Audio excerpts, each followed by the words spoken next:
রাজ্যে নতুন ration card বন্টনের সূচনা মুখ্যমন্ত্রীর।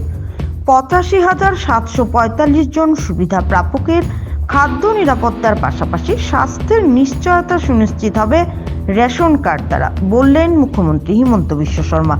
গুয়াহাটি মালিগাঁও বড়িপাড়া মাঠে রেশন কার্ড বিতরণ অনুষ্ঠানে যোগ দেন মুখ্যমন্ত্রী। একই সঙ্গে আজ রাজ্যে নতুন রেশন কার্ড বন্টনের সূচনা করেন তিনি। আজ আসামের জন্য একটি নতুন সূচনা চিহ্নিত হয়েছে বলেন তিনি। রাজ্যে 40 লক্ষেরও বেশি নতুন লোককে এখন রেশন কার্ডের আওতায় আনা হবে, যার সঠিক চিত্র 42,85,745 জন সুবিধাভোগীদের খাদ্য নিরাপত্তার পাশাপাশি স্বাস্থ্যের নিশ্চয়তা নিশ্চিত করবে বলে জানান মুখ্যমন্ত্রী। বছরে 4 লক্ষ টাকা আয় করা পরিবারও পাবে রেশন কার্ড। একই সঙ্গে চতুর্থ শ্রেণীর অবসরপ্রাপ্ত সরকারি কর্মচারীরাও রেশন কার্ড পাওয়ার যোগ্য। বড় ঘোষণা মুখ্যমন্ত্রী হিমন্ত বিশ্ব শর্মার। যিসকল হিতাধিকাৰী এই সভাত আহিছে, আমাৰ সভাখন অতি চমু। সভা শেষ হোৱাৰ পিছত আপোনালোকে আপোনালোকৰ ৰেচন কাৰ্ডখন আজিয়ে লৈ যাব আৰু আজি ৰেচন কাৰ্ডখন লৈ গ'লে এই মাহৰ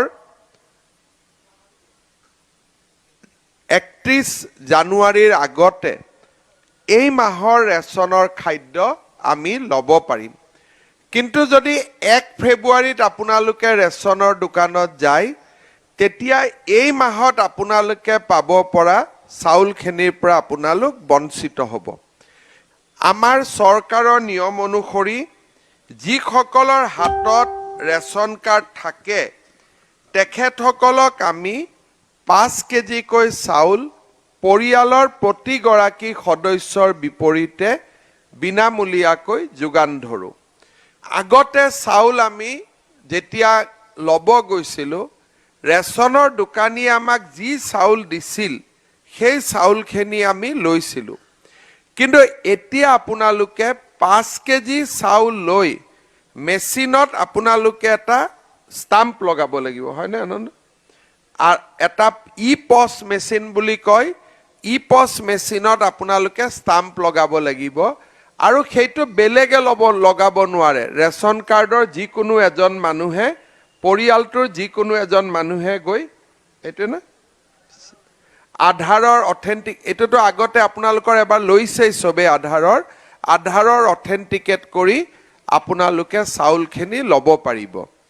আৰু আজিকালি আমি নিয়ম কৰিছোঁ যে প্ৰত্যেক মাহৰ নিৰ্দিষ্ট দিন এটাতে আমি চাউলখিনি ল'ব লাগে আৰু তাক আমি অন্ন সেৱা সপ্তাহ বুলি আমি কওঁ। আজিৰ পৰা আমি আৰু 40 লাখ, একেবাৰে সংখ্যাত যদি যাব খোজোঁ, 42,85,745 গৰাকী নতুন হিতাধিকাৰীয়ে আজিৰ পৰা ৰেচনৰ চাউল পাব পাৰিব।